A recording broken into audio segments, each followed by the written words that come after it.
আসসালামু আলাইকুম। এইচএব এডুকেশন নিদিলের পক্ষ থেকে সকলকে জানাচ্ছি স্বাগতম। আশা করি তোমরা সবাই অনেক বেশি ভালো আছো। আলহামদুলিল্লাহ, আমিও খুবই ভালো আছি। আজকে আমি আলোচনা করব সপ্তম শ্রেণীর ইংরেজি বইয়ের বার্ষিক পরীক্ষার সিলেবাসটি নিয়ে, যার মানে হচ্ছে annual assessment guidelines of class 7 subject English.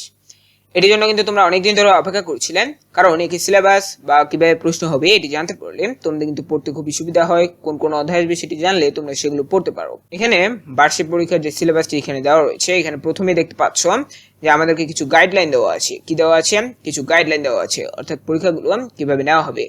তো আমরা সরাসরি আমাদের যে সিলেবাস রয়েছে সেটিতে যদি যাই, দেখো এখানে আমরা নিচে যদি যাই, এই যে দেখো সিলেবাস ফর অ্যানুয়াল এক্সামিনেশন 2024, অর্থাৎ 2024 শিক্ষাবর্ষে যেই সব বিষয়গুলো থেকে তোমাদের পরীক্ষায় প্রশ্ন আসবে সেগুলো এখানে বলা হয়েছে।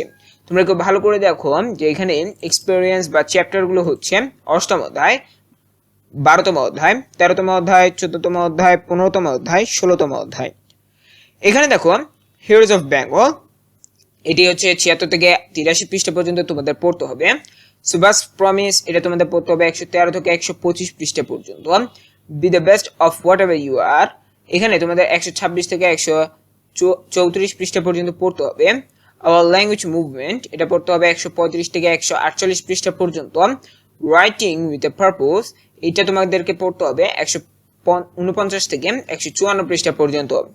অ্যাজ ইউ লাইক ইট, এটা তোমাদের পড়তে হবে 155 থেকে 168 পৃষ্ঠা পর্যন্ত।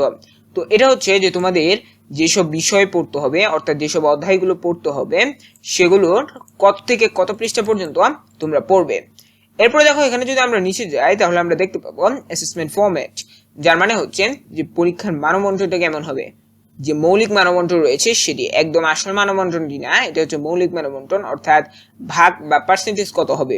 এখানে দেখো learners will be assessed on both continuous and summative assessment, যার মানে হচ্ছে যে যারা শিক্ষার্থী আছেন তারা কন্টিনিউয়াস এবং সামেটিভ, অর্থাৎ শিক্ষণকালীন এবং যে আমাদের সামষ্টিক মূল্যায়ন রয়েছে, এই দুটির মাধ্যমে মূল্যায়িত হবে। However, the formative and summative parts of assessment will carry the weightage as shown below, অর্থাৎ ফরমেটিভ শিক্ষণকালীন এবং সামেটিভ সামষ্টিক মূল্যায়নের যে অ্যাসেসমেন্ট অর্থাৎ পরীক্ষাটি হবে সেটি আসলে কত পার্সেন্ট বা কত পরিমাণে হবে সেটি নিচে দেওয়া হয়েছে। দেখো কন্টিনিউয়াস অর্থাৎ শিক্ষণকালীন হচ্ছে 30%, সামেটিভ মানে হচ্ছে সামষ্টিক, যেটি পরিমাণ হচ্ছে 70%।